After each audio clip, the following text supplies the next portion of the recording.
Well, before Bubby came along, I'd trained for about 4 years at Flinders University of South Australia as an actor. But I did short films, a lot of short films for friends. And one of the people who I was in a band with, a guy called Tim Nichols, who was a drummer in one of the bands that I was in, he'd written this really bizarre little screenplay called Confessor Caresser. I'd like people to call me the Confessor Caresser. Apparently Rolf de Heer saw it when the sound mix was being done. Rolf talked to Tim and said, "Who's this guy? I'd like to meet him." Tim phoned me and said, "Phone this guy. You don't know who he is, but phone him. He's got something for you." Screwdriver. Call him the Inspector. And that was about 2 years or a year maybe before the film was made. I came along and Rolf gave me 10 pages of script and I read it whilst he was sat on the other side of the table. And it was an amazing 10 pages because it was the first part of the film. Be steady, you little cunt! My Christ, I'll beat you brainless. You didn't get a sense of narrative, you just got a world created.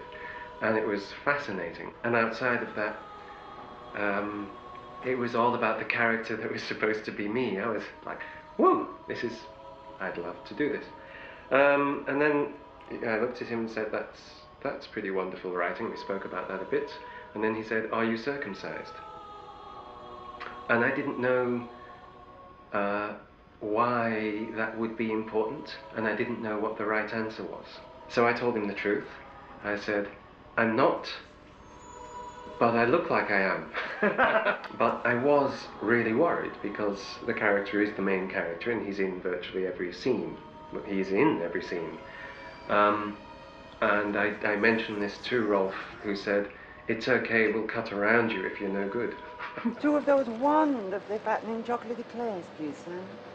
He also said, because the whole film was so experimental in terms of the way the sound was done, the way it was being shot with 32 different DOPs, etc.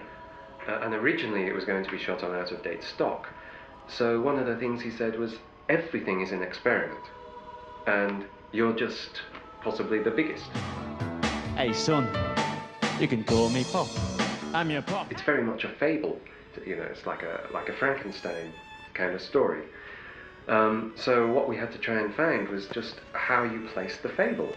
What is the character? He can't really be someone who was brought up for 35 years in a room without any education. He has to be more intelligent than that to be able to justify how well he interprets people.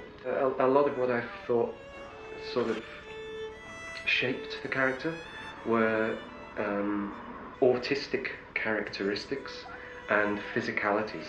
So I just spent a lot of time researching autism and cats, because he'd had a cat, you know, and he played with his cat a lot. So I basically tried to create a style of moving and of walking that was based on what I'd learned about autistic people and about 3 days that I spent playing with a whole load of cats. He snatched my bloody handbag! Bloody bastard! Bloody bastard! What we found was clearly what worked the most was a lot of stillness and an awful lot of the character being very introspective. The nature of the relationship between him and his mother was abusive, although neither of those two people would understand it as that. But Bobby is the victim in that abuse, and what we worked out was simply that he spends a lot of his time observing. Hey, what's up, son? So that meant that the character had to be very quiet, very, very observant, very focused. And that was basically the starting point when we went into the first day's filming. Jesus can see everything. He tells me you move, by Christ, I'll beat you brainless. Something that totally shaped the character was the fact that we shot in sequence. So the first 15-20 minutes of the film, which happens inside the room that he grew up in, were the first 2 weeks of shooting. And being in that room with that noise going all the time and the relationship between him and his mother, that really shaped how the character developed. It was a horrific room. It was a horrible place to be. It started to stink, especially after the character trashes the room. It had a kind of constant underlay of water, and you know, most of the art department had been found off rubbish dumps and stuff, so they stank, and it was a horrible place to be. But it became for me, it became really comforting, because I could walk in there and I was the character. I could walk out and that was it, finished. It's great. The first shot of the film, he's being shaved by his mum, and he has to jump. It says in the script that Bubby's being shaved, and he jumps because he's nicked, and she whacks him across the head and says, "Be still." Be still. And suddenly we were filming, and I felt like I was totally unprepared. I didn't know how I was going to do anything, but I thought, well, there's a director, it'll be fine. And in theatre, the kinds of directors I've been working with, you walk on set, they block it straight away, so you know where to move. And we walked onto set, and Rolf said, "Show us what you'll do." And I was terrified, because I thought I had to come up with a really interesting way to be shaved, but for God's sake, I was just going to be shaved. And I sat, and Claire started shaving me, and I counted to 3, and then I went, oof, like that, and looked at her, and she hit me, and they said, "Great." And I knew from then on that I was just with amateurs. I thought, this is going to be a complete wipeout, this is awful. And then the next shot, I had to strip off and be washed, and there's 20 or 30 people over in the corner watching me, and it's really vulnerable, and I'm standing in a dirty basin by a dirty sink. You know, it's hardly, if you ever dream about being naked on the film, this is not how you dream of being naked on the film. And I was kind of angry and really embarrassed, and just stood there, and you have to stand there naked while they make all the measurements and get the lighting right for a long time. And it was very disturbing.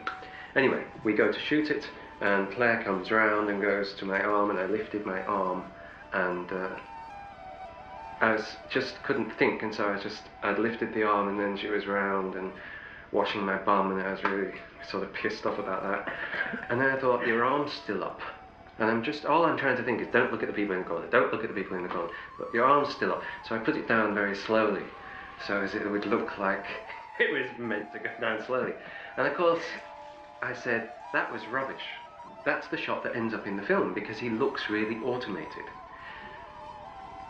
Now, that kind of thing had an effect, because what it actually did was start to create in me a need to wipe out the fact that there was a camera there, or other people.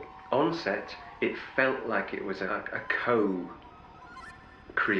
It was very clearly Rolf's film. We had an incredibly good rapport. He was the guru come social worker on set, and he carried that off. I think the other thing was as well that he was very quickly able to find the trust level that he could go to with everybody on set. Bobby crying with sadness for Rachel, because Rachel have no Bobby.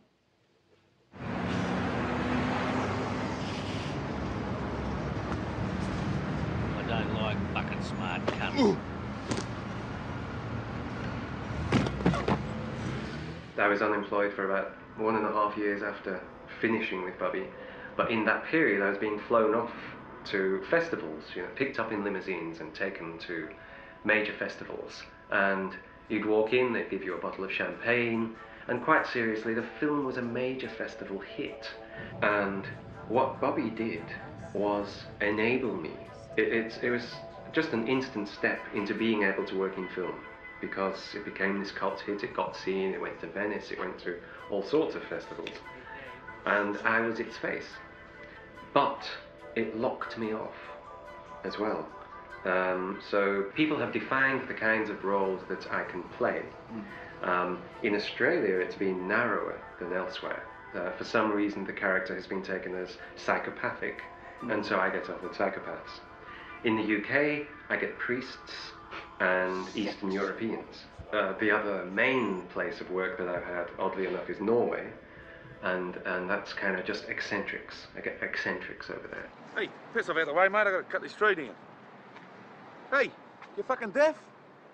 You're a queer-looking rooster, aren't you? What are you, fucking one of them greenies? Hey, come on, fuck off, I'll cut your prick off. In Norway, I was at a festival because of another film, a Norwegian film that I was in, and this, we were at the opening of a film and a band was about to start playing, so it was going to be very loud. And this man came up to me and started talking to me, and he'd seen the film Bad Boy Bubby 13 times and he wanted to talk about it. And so he grabbed me and threw me up against the wall and started shouting, "Fuck you, God! Fuck you, God! Fuck you, God. And then the security guard pulled him off and dragged him backwards out the tent like this, and he was still going, "Fuck you, God!" As he was dragged out the tent. And you think, this is one cult film. Is Cat dead? Yes, Cat's dead. Filming The Goddess of 1967, a film that was, my section of it, was filmed in Lightning Ridge, which is an opal mining town in northern New South Wales. So it's a very odd town. There's no accurate population guide because a lot of people there are supposedly running away from the law. And there was one day I was there. We were in the local pub. It's a crew and actors were sitting there, and someone came over who was working on the film and said, "Mate, you were Bad Boy Bubby, weren't you?" And I didn't know whether, again, I didn't know what the right answer was, but you can't really deny it.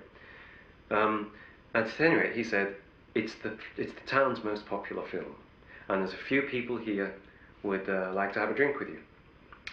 So I said, lovely, and I went outside, and they gave me these drinks that they made, and there was a guy beside me, and he introduced himself, and his wife introduced herself, and he said, "Mate, that film, it's a real Australian film about a real Australian family."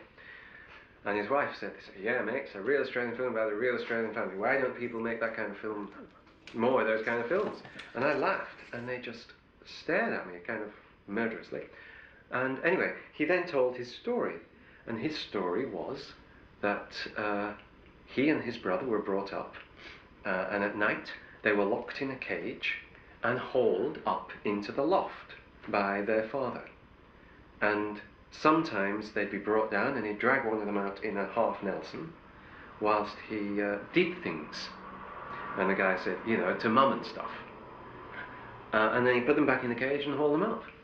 And then he said, and you know, my father died last year. It's the biggest party the town's ever had. And then he said, your film, mate. A real Australian film about a real Australian family.